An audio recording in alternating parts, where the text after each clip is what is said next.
صباح النور، مساء الخير. وقت ما شفتوا هذا الفيديو مرحبا بكم في قناتي وقناتكم كويزين دي زاد. نتمنى تكونوا كامل بخير وصحتكم لاباس. يلقاكم هذا الفيديو بصحه وعافيه. اليوم جيت معكم فطائر المقلاة اللي بزاف خفاف وهايلين. يلا ما نطولش عليكم، خليكم مع الوصفه. نبداو بسم الله. اول شيء نبداو بالعجينه باش نخلوها تخمر. هنا في ريسيبيون تاعنا درنا حبه بيض اللي تكون درجه حراره الغرفه، كاس الا ربع تاع حليب يكون دافي، نص كاس تاع ماء يكون دافي، ومغرف كبيره ماشي معمره بزاف تاع خميره فوريه، ومغرف تاع سكر، وربع كاس تاع زيت. نخلط هذو المكونات كامل مع بعض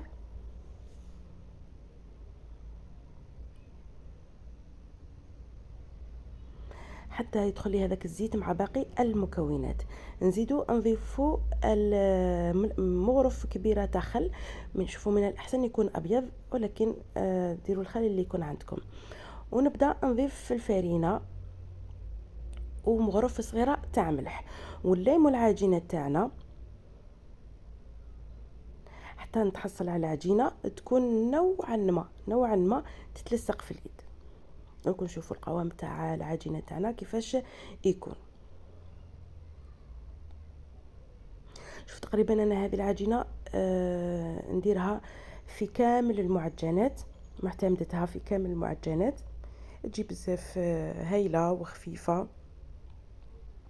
شوفوا العجينه اللي تحصل عليها كي تحصلوا ولا كي توصلوا لهذا القوام، نجيبوا مغرف تاع زبده تكون طريه. يعني شوفوا كيفاش الملمس تاعها كيفاش يكون. نديروها في هذيك العجينه ونروحوا نديروها في طاوله العمل، ونقعدوا ندخلوا في ذيك الزبده.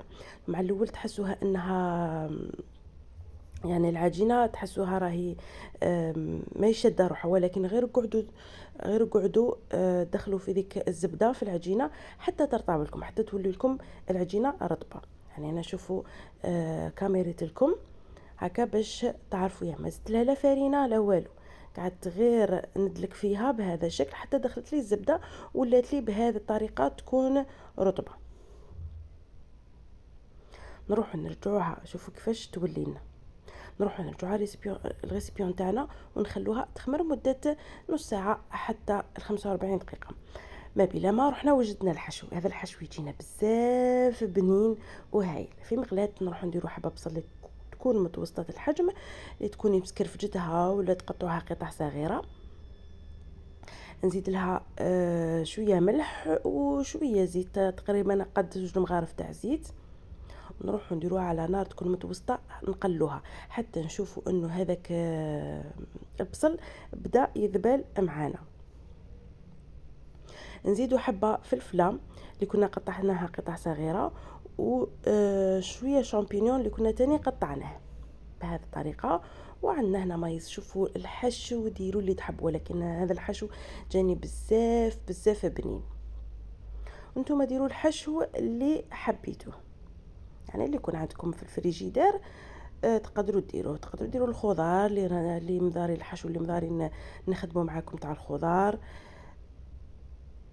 وهنا كان عندي دجاج اشي، كما تقدروا تقطعوا قطع صغيره، كيما تقدروا ديروا فيوند اشي ولا طون، ولا يعني كما قلت لكم اللي كان عندكم فريجيدير تقدروا ديروه في الحشو تاعكم. هنا بالنسبه للتوابل درت كركم، سكل جبير، فلفل اسود، والملح اللي راني دايره ما نزيدش ندير. وهنا كان عندي توابل الدجاج. نخلط كامل المكونات مع بعض، نعاود نرجعهم فوق النار حتى يتقلى لي مليح هذاك الدجاج ويطيب لي مع باقي المكونات بهذا الشكل. هنا كي نشوفوا انه المكونات كامل طابوا لنا، نزيدوا مغرف كبيره تاع فرينه، نخلوها تتحمص فوق النار وهذيك الفرينه تتشرب كامل هذاك الدجاج وهذاك لاصوص. هنا زدنا مغرف تاع فرماج تاع اي فرماج يكون عندكم، ومن بعد نزيدو كاس تاع حليب ونعاودو نرجعوه على النار حتى تبقى لي الحشو تاعي ويولي لي بهذا الشكل. صدقوني حشو بزاف بنين هايل. هنا نخلوه حتى يبرد ونروحوا نرجعوا للعجينه تاعنا. هنا كان عندي جبن مبشور، فرماج رابي، ولا نتوما ديروا اي جبن يكون عندكم. نجيبوا العجينه تاعنا نقسموها الى اقسام ولا الى كوريات. شوفوا انا درت زوج كبار دي باغيت كبار ولا فطائر كبار، ودرت الاخرين صغار. نتوما لكم الاختيار، انا درت لكم زوج اشكال وانتوما لكم الاختيار كيفاش تشكلوهم. نديروهم بهذا الشكل كوريات ونخلوهم على جهه ونغطوهم هكا باش ما ديرناش هذيك القشره من الفوق. لازم نغطوا العجينه تاعنا. نفتحوا العجينه تاعنا بهذا الشكل بشكل طولي، ما تفتحوهاش رقيقه بزاف وما تفتحوهاش خشينه. فتحوها بهذا الشكل هكا باش ما تجيناش مقلبه من الداخل. اول شيء نديروا فرماج رابي، ومن بعد نديروا هذاك الحشو اللي يكون ديجا برد، ما نديروش سخون هكا باش ما تقطعليش العجينه تاعي. ونكونوا في نفس الوقت رانا ديجا دايرين المقلاة تاعنا ولا الطاجين تاعنا يسخن، ونغلقوها بهذا الشكل. نغلقو مليح، نضغطو مليح باش باسكو راهي فيها الخميره تنفتح لنا، هكا نضغطو مليح باش ما ينفتحولناش هذوك الفطائر. ونديروها كي نروحو نطيبوها نديروها على الجهه اللي غلقنا منها بهذا الشكل. نروحو نديروها في الطاجين. انا درتهم بهذا الشكل يعني طوال، وانتم لكم الاختيار. ونولوا ساعه على ساعه نبداو نقلبوا فيهم وندهنوهم هكا بشويه زيت، يعني بشويه زبده عفوا، اختياري، ولكن الزبده راح تعطينا يعني بنا المملح تاعنا. نولوا ساعه على ساعه نقلبوهم باش نتاكدوا انه طابونا كامل من الجوايه وسورتو طابونا من الداخل.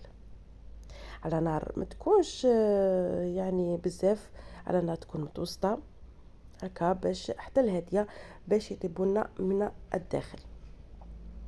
كما قلت لكم نقعدوا نقلبوهم فيهم وندهنوهم ساعه على ساعه هكا بالزبده.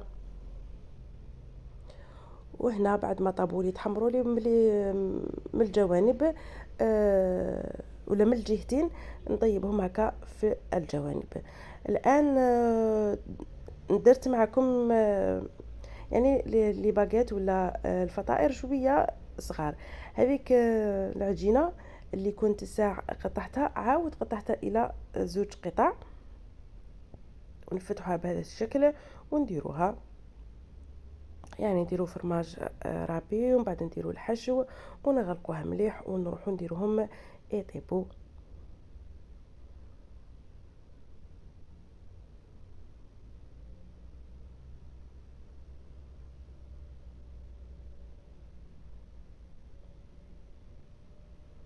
بهذا الشكل نديروهم يطيبوا بهذه الطريقه. يعني فطائر سهلين ماهرين بحشو بزاف بنين، بعجينه هايله، ما راح يجوا بزاف بنان. طيبوهم كامل كما قلت لكم لي كوتي، شوفوهم في صحن التقديم. وهذا هما فطائر المقلاة تاعنا اللي بعد ما طابونا يجوا بزاف هايلين كما قلت لكم يشهوا. انا اللي رافقتهم بلا سوب تاع الخضار اللي كنت ديجا شاركتها معكم في الفيديو السابق. وهذو هما كما قلت لكم نشارك معكم الفطائر، وان شاء الله نتمنى يعجبكم. شوفوا ذاك الحشو يجينا ما يجيناش ناشف، يجينا هذوك الفطائر تاعنا يجونا مشمخين ما يجوناش ناشفين. نتمنى الوصفه تاعنا اليوم تكون نالت اعجابكم. نتمنى اذا عجبكم الوصفه وعجبكم لا فيديو ما عليكم الا تكليكوا جيم وتبارطاجوها مع خياتكم واحباباتكم. لاول مره يدخل قناتي مرحبا والف مرحبا، منورين لي القناه. نتمنى ما تخرجوش في يديكم خاويين، ديروا اشتراك وابوني وفعلوا الجرس هكا بيوصلكم كل جديد القناه باذن الله. وشوفوا ذوك الفطائر الكبار اللي كيف طابونا نقدروا تاني نطيبوهم بهذا الشكل ونقطعوهم بهذه الطريقه تاني يجونا بزاف بزاف هايلين. نتمنى تجربوهم. يلا انا وصلت نهايه الوصفه، وصلت نهايه الفيديو. مقليله نقول لكم تهلاو في رواحكم، تهلاو في صحتكم، الى وصفات اخرى باذن الله. مع الف سلامه.